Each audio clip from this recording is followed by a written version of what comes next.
window underscore tabula equals window underscore tabula push mode thumbnail C container tabula interstitial gallery thumbnails 4 placement interstitial gallery thumbnails 4 target underscore type mix underscore tabula push flush true. National Security Advisor John Bolton listens as President Donald Trump speaks during a cabinet meeting at the White House Monday, April 9, 2018 in Washington.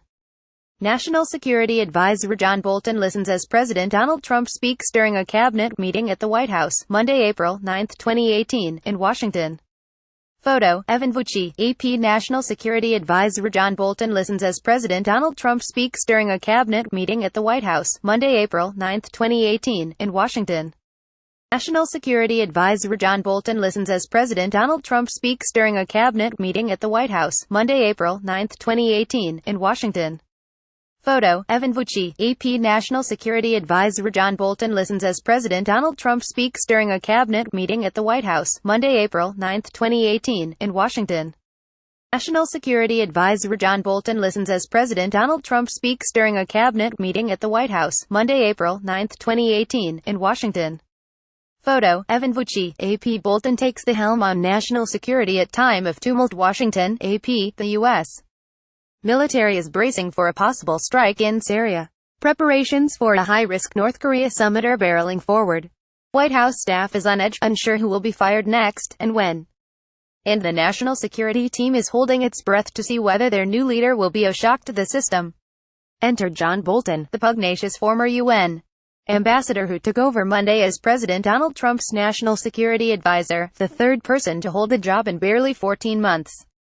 Trump's selection of Bolton last month set off a guessing game in Washington as to just how much of an imprint his take-no-prisoners approach to foreign policy will have on Trump's team, already beleaguered and exhausted after a tumultuous first year. If Bolton had any first-day jitters, he had little time to indulge them. A daunting to-do list has awaited him, punctuated over the weekend by a suspected chemical weapons attack by Syria's government that led Trump to start exploring potential military retaliation. Although Bolton didn't formally start until Monday, he was spotted entering the White House over the weekend, carrying an umbrella as he strolled down the driveway toward the West Wing on a rainy Saturday. And on Monday, he appeared at his first cabinet meeting, where Trump talked up his forthcoming meeting with North Korean leader Kim Jong-un, chided China for taking advantage of the United States and condemned the atrocious chemical attack in Syria. Bolton didn't speak, but was seated prominently behind Trump as reporters were briefly allowed into the meeting. "I think he's going to be a fantastic representative of our team," Trump said later in the day. He pointed out the fact that Bolton was starting in the midst of an urgent situation with Syria, adding, "Interesting day." Apprehension outside the White House about Bolton's influence has been matched by hand-wringing in the West Wing about whose fortunes will rise and fall in the Bolton era.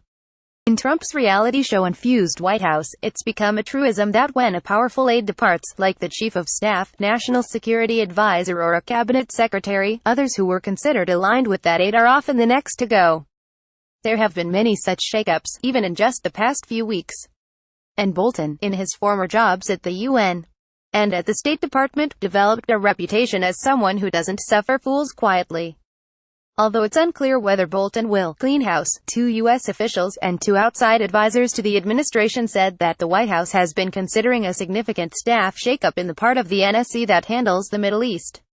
That comes as Trump prepares for a key decision next month on whether to withdraw from the Iran nuclear deal, the 2015 accord that Bolton has long derided. Before starting the job, Bolton provided the White House with names of staffers he wanted to bring in, but the list consisted mainly of people associated with his Political Action Committee, the John Bolton Super PAC. One individual with knowledge of the list said. All of the individuals weren't authorized to discuss internal White House deliberations and requested anonymity. It was unclear whether any of Bolton's favored candidates were being hired. In recent months, Trump's administration has increasingly struggled to find qualified candidates who are eligible for high-level security clearance, are willing to join the White House and haven't been disqualified for other reasons, such as past public criticism of Trump. Even before Bolton started, rumors were circulating about potential exits on the national security team. The night before Bolton started, Michael Anton, the National Security Council's spokesman and a public face for the administration, resigned. Although the White House said Trump thanked Bolton for his service, two people familiar with the situation said he resigned after learning he would be fired, and his departure marked another moment of upheaval in an administration marked by months of infighting and high-level departures. In the weeks since being named to the post, Bolton has quietly sought to calm concerns that he would push a more militaristic, hawkish approach on the president, considering his previously expressed support for preemptive military action against North Korea and regime change in Iran. Although he stayed out of the public eye, showing deference to outgoing National Security Advisor H.R. McMaster, Bolton privately told some foreign embassies and influential foreign policy experts that he planned to approach the job more like a traffic cop, guiding a decision-making process in which the president can hear competing views, individuals familiar with those conversations said.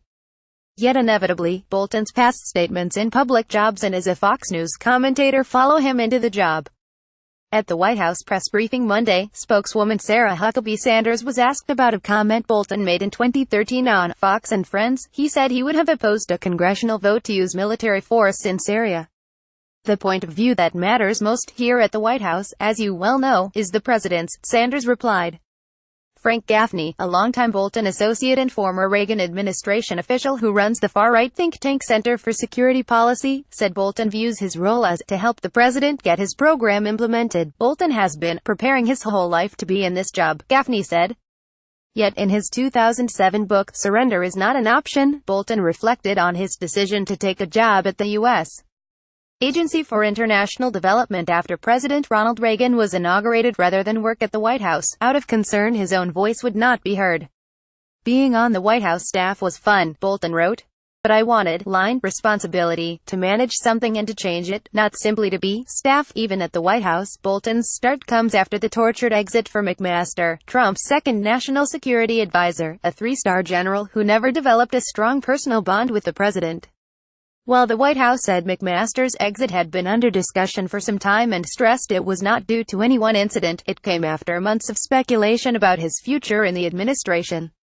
Associated Press writers Jill Colvin and Zeke Miller contributed to this report. Reach Josh Lederman on Twitter at http://twitter.com/Josh Lederman app and Catherine Lucy at http://twitter.com/Catherine_Lucy.